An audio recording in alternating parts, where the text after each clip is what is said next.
اعوذ باللہ من الشیطان الرجیم بسم اللہ الرحمن الرحیم وَلَقَدْ أَوْحَيْنَا إِلَىٰ مُوسَىٰ نَسْرِ بِعِبَادِي فَاضْرِبْ لَهُمْ طَرِيقًا فِي الْبَحْرِ يَبَسًا،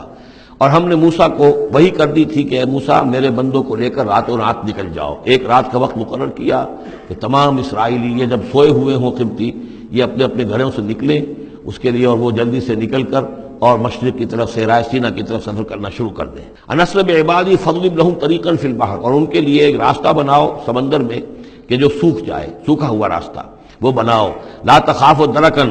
تمہیں نہ خطرہ ہوگا اس کا کہ کوئی تمہیں آ پکڑے گا، ولا تخشا، نہ تمہیں ڈوبنے کا کوئی اندیشہ ہوگا۔ فاتبعہم فرعون بجنودہ، تو پھر اب فرعون نے ان کا تعاقب کیا، پیچھا کیا اپنے لشکروں کے ساتھ۔ فغشیہم من الیم ما غشیہم، تو ڈھانپ لیا سمندر میں سے جس چیز نے انہیں ڈھانپ لیا، یعنی جب حضرت موسیٰ نے عصا مارا سمندر پر، سمندر پھٹ گیا کالطود العظیم، دونوں جو ہیں دونوں طرف پانی کھڑا ہو گیا جیسے کہ چٹانیں ہوتی ہیں، خشک راستہ نکل آیا، وہ اپنی قوم کو لے کر نکل گئے۔ لیکن جب فرعون آیا اپنی لاؤ لشکر کو لے کر، وہ دونوں حصے جو ہیں دونوں طرف سے پانی کے آ کر مل گئے۔ وَأَضَلَّ فِرْعَوْنُ قَوْمَهُ، اور فرعون نے اپنی قوم کو گمراہ کیا، وَمَا هَدَىٰ، اور ہدایت نہ دی۔ یا بنی اسرائیل قد انجیناکم من عدوکم، اے بنی اسرائیل دیکھو ہم نے تمہیں نجات دے دی ہے تمہارے دشمن سے۔ وَوَعَدْنَاكُمْ جَانِبَ طُورِ الْأَيْمَنَ، اور پھر ہم نے تمہیں بلایا ایک وقت معین پر پہاڑ طور کے داہنی جانب، وہی اسی طرف جہاں پر کہ ان کو پہلے جو نبوت ملی تھی حضرت موسیٰ علیہ السلام کو۔ وَنَزَّلْنَا عَلَيْكُمُ الْمَنَّ وَالسَّلْوَىٰ، اور دیکھو ہم نے تم پر من و سلوہ نازل کیے تمہاری غذا کی ضرورت پوری کرنے کے لیے۔ کُلُوا مِن طَیِّبَاتِ مَا رَزَقْنَاکُمْ، کھاؤ ان پاکیزہ چیزوں میں سے جو ہم نے تمہیں دی ہیں۔ وَلَا تَطْغَوْا فِیہِ، اور اس میں زیادتی نہ کرو۔ اس میں زیادتی یہ بھی تھی کہ اس کی ناقدری کی انہوں نے کچھ عرصے کے بعد، زیادتی یہ بھی تھی کہ اسے وہ سینت کر رکھتے تھے اس اندیشے سے کہ شاید کل کو نہ آئے، تو گویا کہ اللہ پر توکل کے معاملے میں کمی ہو رہی تھی۔ فَيَحِلَّ عَلَيْكُمْ غَضَبِي، تو تم پر پھر میرا غضب جو ہے وہ نازل ہو جائے گا۔ وَمَن يَحْلِلْ عَلَيْهِ غَضَبِي، اور جس شخص پر بھی میرا غضب نازل ہو جائے فقد ہوا، تو وہ تو گویا کہ پٹخ دیا گیا۔ وَإِنِّي لَغَفَّارٌ لِمَن تَابَ، اور میں یقیناً بہت معاف فرمانے والا ہوں ہر اس شخص کے لیے توبہ کرے، وآمن، اور ایمان لائے، وعمل صالحا، اور نیک عمل کرے، ثم اہتدی، اور پھر سیدھی راہ پر چلتا رہے۔ وما عجلک عن قومک یا موسیٰ، اب یہ عجلت کو تیسری مرتبہ نوٹ کر لیجیے، پچھلی صورت کے اندر 2 مرتبہ آ چکا ہے۔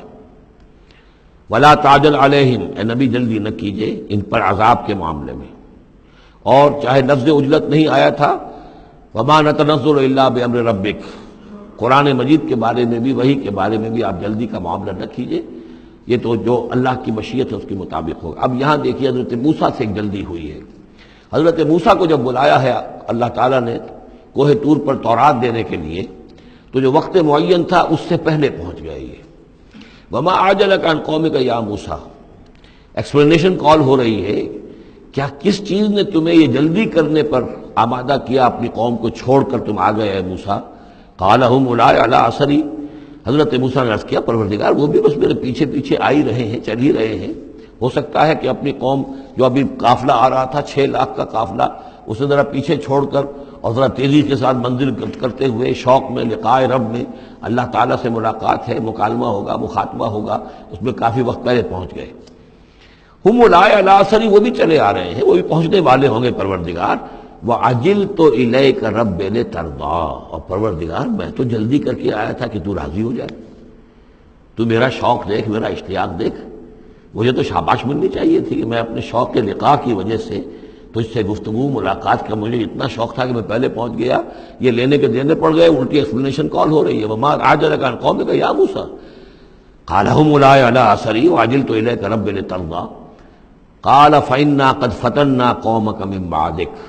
اگرچہ یہ صراحت کے ساتھ الفاظ نہیں ہیں، لیکن یہ کہ انداز یہی ہے کہ تمہاری اس عجلت کی وجہ سے، عجلت پسندی کی وجہ سے تمہاری قوم کو ہم نے فتنے میں ڈال دیا ہے تمہارے بعد۔ فَإِنَّا فَتَنَّا قَالَ فَإِنَّا قَدْ فَتَنَّا قَوْمَكَ مِن بَعْدِكَ وَأَضَلَّهُمُ السَّامِرِيُّ، اور سامری نے انہیں گمراہ کر دیا ہے۔ یعنی اس میں یہ بات پنہا ہے، مثمر ہے کہ ساتھ ساتھ آتے ابھی اور تمہاری تربیت سے، تزکیے سے، تعلیم سے پوری قوم بہرہ مند ہوتی، اور ان کے اندر اور رسوخ پیدا ہوتا اور ان کے اندر جو ہے پختگی جو ہے ان کے فہم میں پیدا ہوتی، تو شاید یہ فتنے والی بات نہ ہوتی۔ تم چھوڑ کر آ گئے ہو، نتیجہ یہ ہوا کہ ایک فتنہ گر شخص کو، فتنہ جو شخص کو جو ہے وہ فتنہ اٹھانے کا موقع مل گیا۔ اس کے بارے میں یہ بھی خیال ہے کہ یہ قبطی ہے، لیکن یہ کہ یہ ہمدرد تھا اور ملا ہوا تھا یعنی بنی اسرائیل کے ساتھ اور انہی کے ساتھ نکل آیا ہے، لیکن زیادہ خیال یہ کہ اسرائیلی ہی تھا لیکن منافق تھا۔ حضرت موسیٰ علیہ السلام سے اسے قد تھی، لیکن تھا یہ بھی اسی طریقے سے جیسے ابو عامر راہب جس کا ہم تذکرہ پڑھ آئے ہیں سورہ توبہ کے ضمن میں، کہ وہ خزرجی تھا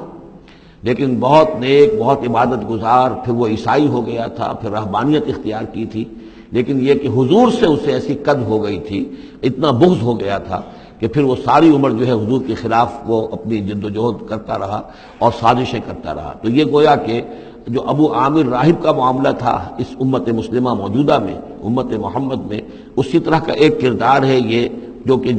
ان میں تھا اسرائیلیوں میں۔ فرجع موسیٰ الی قومہ غضبان آسفا، تو لوٹے موسیٰ اپنی قوم کی طرف اس حال میں کہ سخت غضبناک تھے اور غصے میں تھے اور سخت رنجیدہ تھے۔ قال یا قوم الم یعدکم ربکم وعدا حسنا، کہا ہے میری قوم کے لوگوں، کیا تم سے تمہارے رب نے اچھے وعدے کا اچھا وعدہ نہیں کیا تھا؟ میں گیا تھا کہ تورات لے کر آؤں گا، ہدایت لے کر آؤں گا، اللہ کا وعدہ تھا کہ وہ تمہیں کتاب دے گا۔ افتال علیکم العہد، کیا یہ جو وقت ہے تم پر بڑا شاخ گزر گیا، بہت طویل یہ مدت ہو گئی تم پر؟ ام اردتم ان یحل علیکم غضب، یا یہ کہ تم یہ چاہتے ہو کہ تم پر اللہ کا غضب نازل ہو من ربکم، تم نے یہ ساری حرکت اس لیے کی ہے کہ تم پر اللہ کا غضب نازل ہو۔ فاخلفتم موعدی، تم نے مجھ سے جو وعدہ کیا تھا اس کی خلاف ورزی کی۔ قالوا ما اخلفنا موعدک بملکنا، لوگوں نے جواب دیا اے موسیٰ ہم نے اپنے اختیار سے آپ کے وعدے کی خلاف ورزی نہیں کی، ولکننا حملنا اوزار القوم،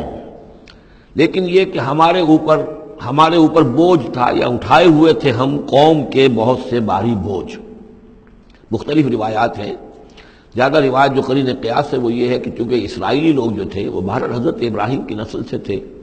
تو قبطی قوم میں بھی بہت سے لوگ، بہت سی عورتیں اپنی امانتیں ان کے پاس رکھواتے تھے کہ یہ لوگ امانت میں خیانت نہیں کرتے، تو زیورات اس قوم کے بہت سے ان کے پاس تھے۔ جب یہ نکلے ہیں تو وہاں سے وہ سارے زیورات وغیرہ لے کر آئے ہیں، لیکن ایک ذہن پر بوجھ تھا کہ یہ ہمارے لیے جائز بھی ہے کہ نہیں ہے، لہذا سامری نے پہلے تو ان کو یہ کہا کہ یہ بوجھ تمہارے لیے، یہ زیورات تمہارے لیے درست نہیں، ان کو پھینک دو۔ ان کو ان سے پھکوا دیا، اس کے بعد ان کو گلایا اور اس کو گلا کر وہ جو دھات تھی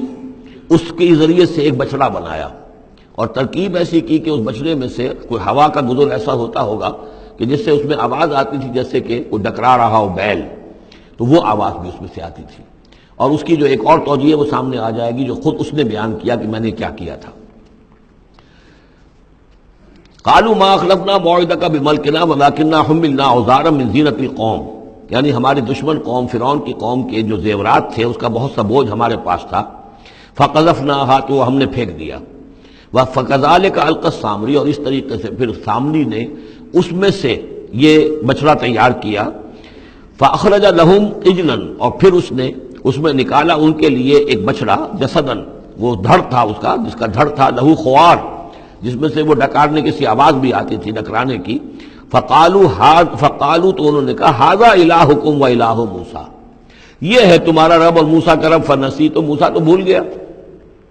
موسیٰ کو مغالطہ ہو گیا ہے، وہ گیا ہے طور پہ ہی، تو موسیٰ کا رب تو یہ موجود ہے یہاں پر۔ افلا یرون اللہ یرجع الیہم قولا، تو کیا وہ یہ نہیں دیکھتے تھے کہ وہ جو ہے وہ بچڑا وہ ان کی کسی بات کا جواب تو نہیں دیتا تھا، وہ تو ایک آواز بس آ رہی تھی، اللہ اللہ خیر صلی اللہ، ولا یملک لهم ضرا ولا نفعا، نہ ان کے لیے وہ کوئی کسی مضرت کا سبب بن سکتا تھا نہ کسی بھلائی کا اور نفع کا۔ وَلَقَدْ قَالَ لَهُمْ هَارُونُ مِنْ قَبْلُ، اور ہارون نے ان کو سمجھانے کی کوشش کی تھی پہلے ہی، یا قوم انما فتنتم بہ، اے میری قوم کے لوگوں تمہیں اس کے ذریعے سے فتنے میں ڈالا گیا ہے، تم ایک بہت بڑی آزمائش میں مبتلا ہو گئے ہو۔ وَإِنَّ رَبَّكُمُ الرَّحْمَٰنُ، اور تمہارا رب جو ہے یہ بچڑا نہیں ہے، تمہارا رب تو رحمان ہے۔ فَاتَّبِعُونِی، تو میری بات مانو، میرے پیچھے چلو، وَأَطِیعُوا أَمْرِی، اور میرے حکم کی پیروی کرو۔ قَالُوا لَن نَّبْرَحَ عَلَیہِ عَاکِفِینَ، انہوں نے کہا نہیں اب تو ہم اس کے اوپر اعتکاف کرتے ہی رہیں گے۔ سب کے سب نہیں، جو بھی تھے ان میں سے یہ شرک کرنے والے جو اڑ گئے اس پر کہ اب ہم اعتکاف کریں گے، اس کا ہم بیٹھیں گے، دھیان کریں گے، جیسے کہ وہ پہلے انہوں نے کہا تھا کہ ہمارے لیے بھی کوئی الہ بنا دو تاکہ ہم جو ہے اسی طریقے سے گیان دھیان کریں جیسے یہ اور لوگ کرتے ہیں۔ قالوا لن نبرح علیہ عاکفین حتی یرجع الینا موسیٰ، یہاں تک کہ موسیٰ خود ہمارے پاس واپس آ جائیں، پھر دیکھیں گے وہ کیا کہتے ہیں۔ صدق اللہ العظیم۔